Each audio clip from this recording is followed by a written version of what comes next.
Cinema చూసిన ప్రేక్షకుడు decide అవ్వాలి ఈ హర్రర్ మూవీ స్కేరీగా ఉందా లేకపోతే మామూలుగా ఉందా అని. కానీ ఈ పిండం మూవీ టీం టైటిల్ లోగో కిందే స్కేరెస్ట్ ఫిల్మ్ ఎవర్ అని రాయగానే చాలా ఎక్స్పెక్టేషన్స్ ఎక్కువైపోతాయి కదా. నార్మల్ గా సినిమా చూడడానికి వచ్చే జనాలు కూడా చాలా ఎక్స్పెక్టేషన్ పెట్టి థియేటర్ లో మూవీ చూడడం స్టార్ట్ చేస్తారు. అది ఎంత రిస్కీ. అదే మిస్టేక్ చేశారు పిండం టీం. ఎందుకంటే మూవీ ఒక నార్మల్ హర్రర్ మూవీ అన్నెసరీగా ఎక్స్పెక్టేషన్స్ పెంచి జనాలకి ఏదో ఒక కిక్ మిస్ అయింది, అరే డిస్సాటిస్ఫైడ్ గా ఉన్నామే అనే ఫీలింగ్ థియేటర్ నుంచి బయటకు వచ్చేలా చేశారండి. సినిమాలంటే ప్యాషన్ ఉన్న ఈ మూవీ ప్రొడ్యూసర్ యశ్వంత్ దగ్గుమాటి అమెరికాలో సాఫ్ట్వేర్ కంపెనీ రన్ చేస్తారండి. ఆయన ఇండియా వచ్చి మరి మూవీ తీశారు. అలాగే స్మోక్ ఇంకా కొన్ని మంచి షార్ట్ ఫిల్మ్స్ తీసిన సాయి కిరణ్ దైడి ఈ మూవీకి స్టోరీ రాశాడు, డైరెక్ట్ చేశాడు. ఈ డైరెక్టర్ యాక్టర్స్ నుంచి మంచి పెర్ఫార్మెన్స్ రాబట్టాడు. టెక్నికల్ గా కూడా ఆర్ట్ వర్క్, సినిమాటోగ్రఫీ 1960s లో పీరియడ్ లో ఎన్వైరన్మెంట్ ని బాగా క్రియేట్ చేశాడు.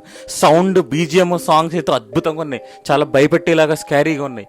ఇవన్నీ చేసినా గానీ ఆయన ఎక్కడ మిస్ అయ్యాడంటే స్టోరీలో ఎక్కడా కొత్తదనం లేకుండా చాలా హర్రర్ మూవీస్ లో చూసినట్టే అలాగే జరుగుతుందండి, అలాగే స్టోరీ వెళ్తుంది. నెక్స్ట్ ఏం జరుగుతుందో క్లియర్ ప్రిడిక్ట్ చేయొచ్చు. మంచి హర్రర్ సీన్స్ ఉన్నా గానీ ఆల్రెడీ ఇవన్నీ ఇలాంటివి చూస్తాం కదా అనే ఫీలింగ్ తోనే మనకు డిస్సాటిస్ఫాక్షన్ ఉంటుందండి. బట్ ఓకే పర్లేదులే ఒకసారి చూసి వచ్చేస్తాం అన్న ఫీలింగ్ మాత్రం కలుగుతుంది.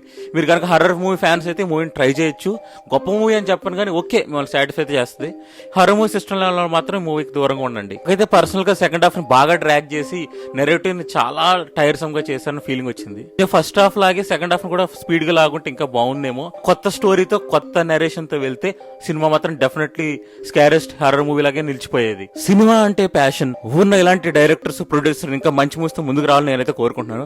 సో దట్స్ రివ్యూ ఆఫ్ పిండం గైస్. టైటిల్ లో కూడా కొత్తదనంలో ఉండి ఎంతో బాగుంటుంది అని అనుకున్న ఈ పిండం మూవీ అన్ఫార్చునేట్లీ కేవలం 2.5 out of 5 మాత్రమే ఇవ్వగలమండి రేటింగ్. ఇలాగే మరిన్ని రివ్యూస్ కోసం, మూవీ టాపిక్స్ కోసం అండ్ మంచి మంచి టాపిక్స్ కోసం మన హిట్ ఫట్ ఛానల్ సబ్స్క్రైబ్ చేయండి అండ్ సపోర్ట్ చేయండి friend. Thank you all. Hit ఫట్.